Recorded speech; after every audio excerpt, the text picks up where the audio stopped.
우리 신약 성경의 서신서를 보면 교회가 직면한 여러 가지 문제를 다루는 그런 내용들이 큰 비중을 차지합니다. 성경의 내용이 사람들의 실생활과 동떨어진 어떤 추상적인 내용을 다루는 것이 아니라 교회 생활하는 우리들의 삶에서 경험하는 구체적인 문제들을 다루고 있기 때문입니다. 그래서 바울 사도께서 여러 교회가 경험하는 그런 문제 상황에 대해서 다양한 교훈과 그 권면의 말씀을 글로 적어서 편지로 보내시는데요. 그 내용을 보면 항상 이 수신자들이 교회에 속한 멤버라는 그 사실, 하나님의 자녀된 그 신분의식, 성도의 정체성을 환기시키면서 그 진리에 입각하여 이제 말씀을 주십니다. 왜냐하면 우리가 교회에 대해서 바르게 알고 바르게 신앙생활할 때 인생의 많은 문제가 해결될 수 있기 때문입니다. 우리 인생이 경험하는 많은 문제들이 사실은 우리가 지극히 자기중심적이기 때문에 그런 문제를 경험하는 것입니다. 영국 런던의 웨스트민스터 채플의 설교자였던 마틴 로이션스 목사님은 이렇게 진단하십니다. 우리들은 지나치게 주관적이다. We are too subjective. 객관성이나 균형 감각이 없이 그냥 자기중심적이라는 그런 뜻입니다. 이렇게 지나치게 주관적인, subjective, 주관적인 모습, 이것이 죄의 주요 결과 중에 하나입니다. 죄는 사람으로 하여금 자기 자신을 모든 일의 중심으로 삼도록 만듭니다. 나 자신을 제일 중요하게 여기고 나에게 관계된 일만 정말 중요한 것으로 여기게 됩니다. 우리들은 나 자신과 내가 관심을 가진 것들에 대해 생각하는 일에 우리의 모든 시간을 소모합니다. 인생에 내가 제일 중요하게 여겨지고 내가 어떤 경험을 하고 있는지, 어떻게 느끼고 있는지, 내가 관여된 그런 일만, 그 일에만 몰두하게 된다는 것입니다. 저는 이것을 영적 자폐증 증상이라고 그렇게 부르고 싶습니다. 자기 자신의 세계에 갇혀서 이 바깥 세상과 소통을 하지 못하는, 스스로 안에 갇혀버린 자폐증, 그것과 통하는 것입니다. 지극히 자기중심적인 생각과 그 삶의 자세에 갇혀서 갈등과 여러 가지 문제를 만나지만 그 해결책을 찾을 수 없는 안타까운 우리 사람의 모습입니다. 그런데 성경은 우리에게 이런 영적 자폐증에서 해방되는 길을 제시하시는데요. 우리 자신을 그리스도의 몸된 교회의 한 지체로 보라는 것입니다.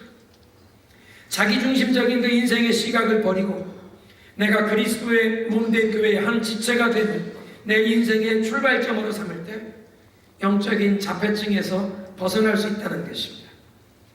우리 생활의 그 대부분의 많은 엮이는 그 병폐의 해결책이 바로 여기에 있습니다.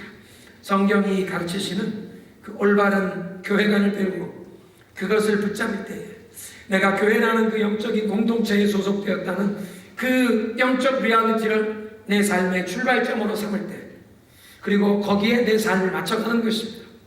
내 생각, 내 감정, 내 입술의 언어까지도 교회에 소속된 지체로서 어떻게 행동해야 하느냐, 그 기준을 가지고 내 삶을 가다듬고 맞춰갈 때 우리는 영적 자폐증에서 풀려날 뿐 아니라 우리의 삶에 하나님의 놀라운 능력이 임하는 그런 축복을 체험하게 될 줄로 믿으시기 바랍니다. 신약 성경 교회를 여러 가지 이미지로 표현하십니다. 지난주까지 우리는 이 교회가 하나님께서 거하실 거룩한 성전이라는, 빌딩이라는 그 이미지에 대해서 상고했습니다. 오늘 우리가 함께 살펴볼 에베소서 1장 22절 23절의 말씀, 교회를 그리스도의 몸이라고 표현하십니다. 오늘 이 본문의 배경을 잠깐 생각해 볼 필요가 있는데요. 에베소서 1장 15절 이하의 말씀은 사도 바울이 교회를 위해, 에베소 교회를 위해 기도하는 것입니다. 에베소 교회만 아니라 그 에베소서를 읽게 된 우리를 위해 기도하시는 것입니다. 제일 먼저 기도 제목은 하나님께서 여러분에게 지혜와 계시의 영을 부어주셔서 하나님을 알게 하시길 원합니다. 여러분의 마음의 눈이 밝혀지기를 원합니다. 그 기업의 영광이 풍성이 어떤 것인지를 알기를 원합니다. 마지막으로는 하나님께서 믿는 자에게 베푸신 그 능력의 지극히 크신 것이 어떤 것인지 알게 되길 원합니다. 오늘 우리가 함께 상고하는 이 22절 23절의 말씀, 특별히 교회가 그리스도의 몸된, 그리스도의 몸이라는 이 표현은 하나님께서 믿는 자에게 베푸신 그 능력이 얼마나 크신지 알기를 원한다는 그 기도에 속해 있는 부분입니다. 무슨 얘기냐면 교회가 그리스도의 몸이라고 하는 이 영적인 진리를 깨닫는 것과 우리의 삶에 믿는 자들에게 하나님이 베푸신 능력이 얼마나 크신 것인지 그게 연관이 되어 있다는 것입니다. 교회가 어떤 기관인지, 또 교회의 이 그리스도의 몸인 교회에 우리가 소속되어 있는 이 관계를 우리가 올바로 깨달으면 믿는 자에게 베푸신 그 능력의 지극히 크신 것, 그것이 우리에게 임한다는 것입니다. 그러니까 교회로는 단순한 신학적인 이론이나 딱딱한 교리가 아니라 우리들의 실생활에서 하나님의 능력이 얼마나 크신지 확신하게 되고 그 능력이 우리의 삶에 임하는 것을 배우는 복된 길인 줄로 믿으시기 바랍니다. 그리고 이 우리의 삶 가운데 놀라운 능력에 대해서, 하나님의 능력에 대해서 깨닫게 되고 경험할 수 있는 가장 확실한 길은 예수님과 우리가 어떤 관계인지 그것을 깨달아야 하는데, 그리고 그 진리 안에 거해야 하는 삶이 되는데, 사도 바울은 그것을 위해서 우리에게 교회는 그리스도의 몸이라고 하는 이런 이미지로 설명하는 것입니다. 그리스도가 친히 교회가 그리스도의 몸이라고 하는 이 표현, 그 표현에서 강조되는 진리는 무엇보다 모든 성도가 예수님께 연합되었다는 진리입니다. 성도가 예수님을 알게 되어 단순히 친분 관계가 형성되었다는 정도가 아니라 예수님의 생명이 흘러가는 한 몸, 한 생명체로 긴밀하게 연합되었다. 그래서 영어로 이것을 Organic Union, 생명이 흘러가는 이 유기적인 한 생명체의 유닛이 되었다는 그런 표현입니다. 생명을 나누는 관계라는 것입니다. 따라하겠습니다. 예수님의 생명이 흘러가는 유기적 공동체, 한 생명체로 예수님의 생명이 흘러가는 한 몸이라고 표현하십니다. 사람의 몸으로 비유하는 이유가 있으십니다. 여러분, 우리 인간의 몸을 생각해 보면 열, 손가락, 발가락, 팔과 다리가 있고 머리, 어깨, 무릎, 이런 신체 각 부위가 있지만 이런 몸의 각 지체를 그냥 아무렇게나 연결한다고, 그냥 엉성하게 붙여버린다고 몸으로 작동하는 것이 아닙니다. 몸의 각 기관과 지체가 올바른 위치에서 서로 간에 긴밀하게 연결되어야, 연합되어야 한 생명체로서 작동할 수 있다는 것입니다. 신체에 여러 부위가 있지만 이 서로 연합된 한 몸으로 작동하는 것이지 이걸 따로 떼놓고 생각할 수가 없는 것입니다.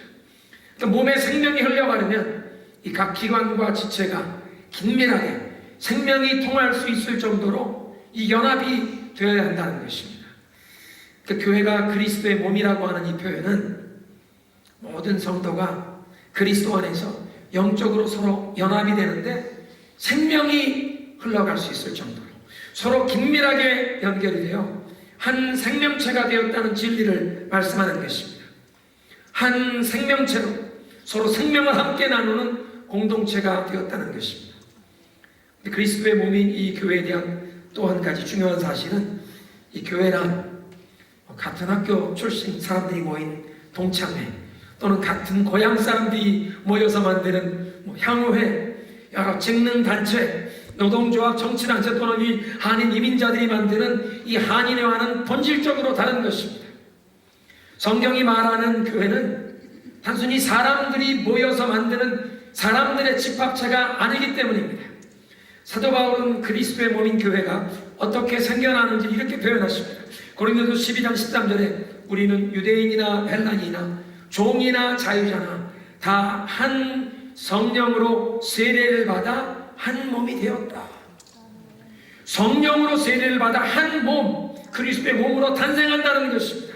과거에는 하나님의 그 법도, 모세의 율법을 받아 참 하나님을 섬기던 유대인들과 그 참 하나님에 대해서 모르던, 그래서 하나님의 그 축복의 언약의 울타리 밖에 있던 이 유대인들 사이에 서로 교통이 없었습니다.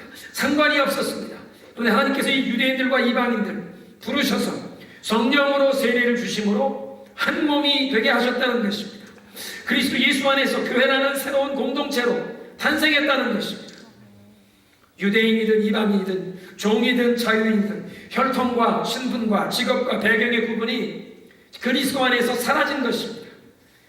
사람들 간에 구분이 되고 서로 나뉘던 이런 모든 담들이 예수님의 십자가 안에서 제거되었고, 이제 완전히 새로운 피조물로 탄생한 이 사람들이 함께 모이는 이 신앙의 공동체, 이것을 교회라고 말씀하십니다.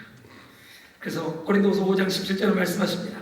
그런즉 누구든지 그리스도 안에 있으면 새로운 피조물이라, 이전 것은 지나갔으니 보라 새 것이 되었도다.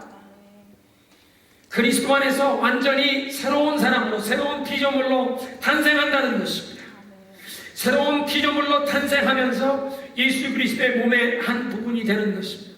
여러분 생각해 보십시오. 우리 신체 각 부위에 있는 이 모든 부분은 우리가 어머니 뱃속에서 태어날 때부터 그곳에 있었습니다. 신체의 각 부분은 새롭게 생긴 것을 우리 갖다 꿰어 맞추듯, 기계를 어떤 것을 새로 만들어서 붙이듯 그렇게 된다고 생명이 통하는 것은 아닙니다.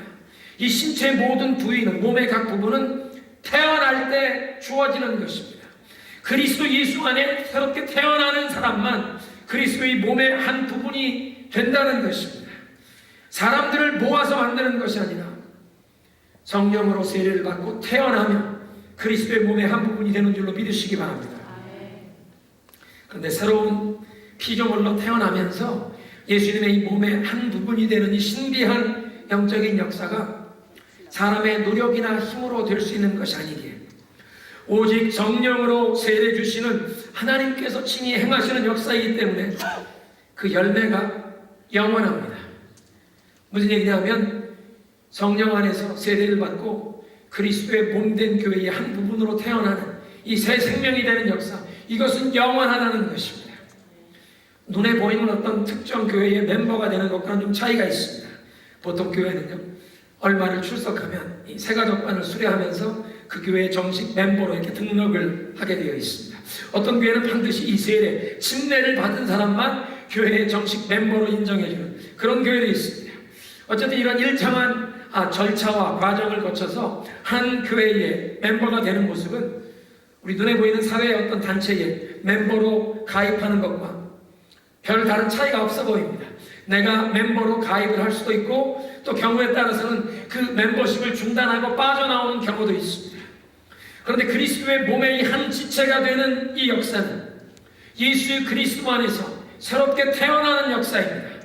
성령으로 세례를 받고 영원히 하나님의 그 자녀로 예수 그리스도의 몸된 교회의 한 부분이 되는 이 영적인 역사는 내가 원하면 멤버십에 가입하기도 하고 또 내가 원치 않을 땐 그 멤버십에서 빠져나오는 이 세상의 어떤 단체를 내가 조인하는 것과는 완전히 수준이 다르다는 것입니다. 여러분, 진정 성령으로 세례를 받고 예수 그리스도 안에서 새로운 피조물로 태어난 모든 성도는 영원히 그 누구도 끊을 수 없도록 예수 그리스도의 몸에 연합되는 줄로 믿으시기 바랍니다. 정말 성령으로 세례를 받고 그리스도 안에 거듭나 한번 하나님의 자녀가 되고 그리스도의 몸에 연결된 그리스도의 몸의 한 지체가 된 성도는 영원히 그 그리스도의 몸의 한 부분이라는 것입니다. 한번 따라하겠습니다. 교회는 예수님의 생명이 흘러가는 그의 몸이다. 그러니까 내가 그리스도의 몸의 한 부분이었다가 또 떨어지기도 했다가 다시 내가 원해서 교회에 출석한다고 몸이 다시 되고, 그것이 아니라는 것입니다. 영적인 진리는 혹 얼마간 주님께 등을 돌리고 세상에 방황하는 길을 가는 것 같을지라도 진정 성령에서 거듭난 사람, 하나님께서 그 심령을 돌이켜 다시 주님께 돌아오게 하실 줄로 믿으시기 바랍니다. 분명 성령으로 거듭난 사람, 그래서 그리스도의 몸의 일부 지체가 된 사람은 병들었던 신체 어떤 부위가 다시 고침받고 회복되듯 그 영혼들을 주님께서 회복시켜 주실 줄로 믿습니다. 두 번째로 교회를 그리스도의 몸이라고 하면 그 그리스도께서 머리가 되심을 말씀하십니다. 22절에 보니까 그를 만물 위에 교회의 머리로 세우셨느니라. 예수님께서 교회의 머리가 되신다는 것은 먼저는 교회의 모든 권세와 통치권이 예수님께 있다는 것입니다. 예수님께서 교회의 유일한 왕이시요 통치자시요 교회의 머리가 되신다는 것입니다. 그 어떤 사람도 교회의 머리라고 우리는 인정할 수가 없습니다. 가톨릭 교회의 교황이든 아니면 신천지 장막성전의 이만희 교주이든 동일교회 문선명이든 어떤 사람도 우리는 교회의 머리라고 인정할 수가 없다는 것입니다. 그런데 오늘 본문은 예수 그리스도께서 교회의 머리가 되시고 우리 교회가 그의 몸이라는 표현을 통해서 머리 되신 그리스도와 몸인 우리 교회, 우리 성도들 간의 관계를 말씀하고 계십니다. 그 관계에 대해서 우리가 깨달아야 할 진리가 있다는 것입니다. 무엇입니까? 그리스도께서 교회의 머리가 되신다는 그 표현은 그리스도께서 이 교회 생활의 모든 삶의 구심점이요, 이 교회의 근원이 되신다는 것입니다. 여러분, 사람의 몸을 보십시오. 사람의 몸은 머리의 지시와 통제를 받습니다. 신체의 그 모든 구석구석까지 다 이 뇌로부터 시작된 신경 조직의 제어를 받는 것입니다. 모든 근육, 모든 신체 부위가 신경 조직을 통해 전달되는 이 신호와 에너지의 통제를 받는 것입니다. 여러분, 손가락 하나를 움직이고 싶어도 사실은 이 손가락 하나 그냥 움직이는 것이 아니라, 물론 반사신경이라는 것이 있어서 그냥 뜨거운 것 만나면 바로 손이 떨어지게 되어 있지만, 그러나 사실 이 신경조직 전체가 다 연결이 돼요. 뇌로부터 지시를 받는 것 아닙니까? 손가락 하나 움직이고 싶어도 이 뇌에서 이 손가락을 움직이고 싶은 시그널이 가고 그것 통해 에너지가 공급이 되고 움직이는 것입니다.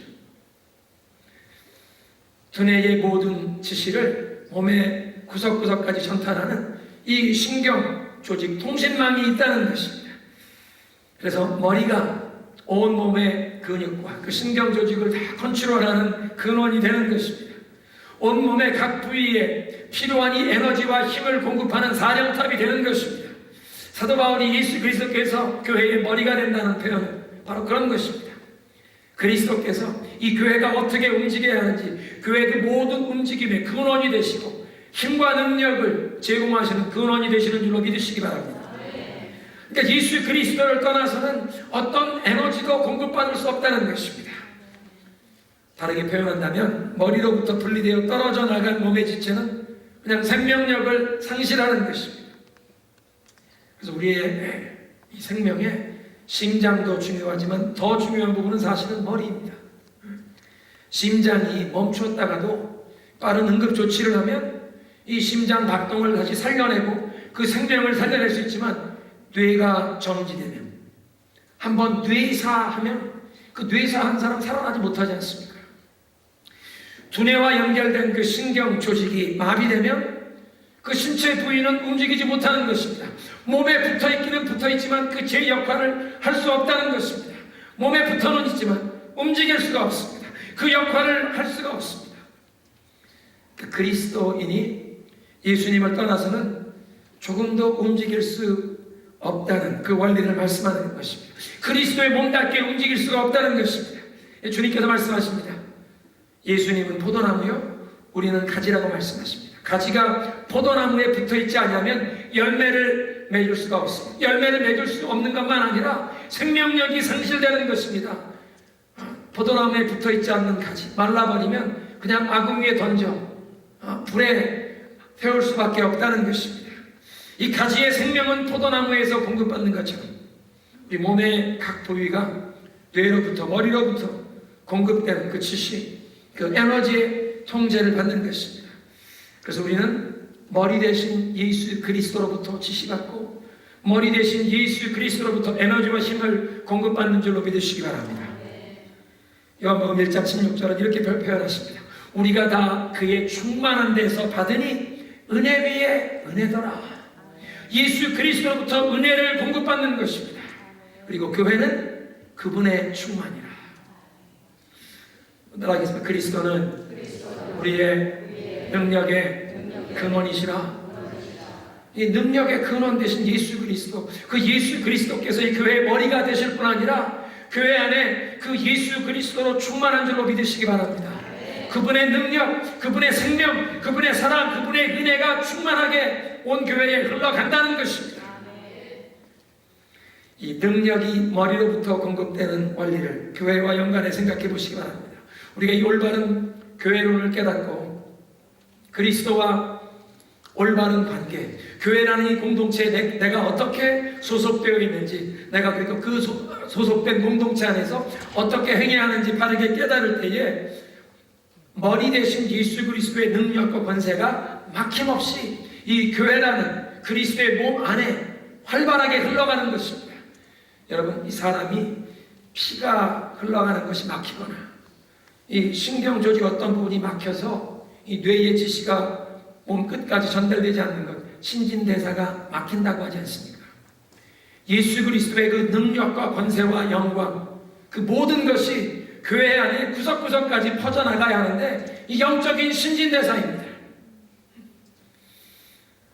우리 몸속에 피가 머리 끝에서부터 우리 심장을 거쳐 발끝까지 다 흘러가는데 이 사도 바울이 기도하는 내용, 특별히 에베소서 1장 19절부터 있는 내용을 보면 우리 성도에게 하나님께서 베푸신 그 능력의 지극히 크심을 알기를 원한다. 그런데 그 능력은 어떤 능력이냐면 그 능력은 예수 그리스도 안에 역사하사 예수 그리스도를 죽은 자 가운데서 살려내신 능력이라는 것입니다. 사도 바울이 기도하는 내용은 이것입니다. 성도 여러분, 하나님께서 여러분에게 지혜와 계시의 영을 열어주시고 여러분의 마음의 눈을 밝혀서 하나님을 알게 하시고 그 영광의 풍성한 그 기업이 무엇인지 알게 하시고 무엇보다 여러분을 향해 하나님이 베푸신 능력이 얼마나 큰 것인지 알기 원합니다. 근데 그 능력은 다른 능력이 아니라 예수를 죽은 자 가운데서 살려내신 능력입니다. 그 능력이 어떻게 우리에게 임하고 우리의 삶 가운데 흘러갈 수 있습니까? 영적인 신진대사가 활발해지면 교회의 머리가 되신 예수 그리스도와 우리 교회의 각 부분을 이루는 우리 모두가 긴밀하게 막힘없이 이 소통이 되어 머리의 지시에 순종하며 나아갈 때 머리로부터 그 에너지와 힘을 공급받기 위해 온전히 열려있을 때 이 영적인 신진대사가 활발해지면 죽은 자 가운데서 예수 그리스도를 살려내셨던 그 능력이 그리스도의 몸 각 부분에 왕성하게 흘러갈 줄로 믿으시기 바랍니다. 그래서 우리는 지금 교회의 본질과 특성에 대해서 다시 한번 말씀을 배우는 것입니다. 머리 대신 예수님께 몸의 각 부분이 막힘없이 소통이 되어 그리스도의 몸된 교회 안에 이 능력과 권세가 왕성하게 흘러가는 이 영적인 신진대사, 하나님 믿는 자에게 베푸신 그 능력을 우리가 풍성하게 경험하게 하옵소서. 따라서 주여, 능력의 신진대사가 우리 교회 안에 왕성해지게 하소서. 나의 삶에도 우리 가정에도 그리스도의 능력과 권세가 막힘없이 흘러가게 하소서. 소원하십니까? 그 그리스도의 능력과 권세가 우리의 삶, 우리의 가정, 우리 교회 안에 막힘없이 흘러가야 하는데 그러면 신진대사가 막힘이 없어야 한다는 것입니다. 어떻게 영적인 신진대사가 막힘없이 돌아갈 수 있습니까? 죄 때문에 막히지 말아야 합니다.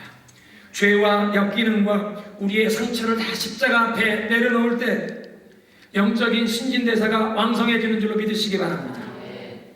에베소서 4장 3절은 이 영적인 신진대사가 활발한 모습을 이렇게 말씀하십니다.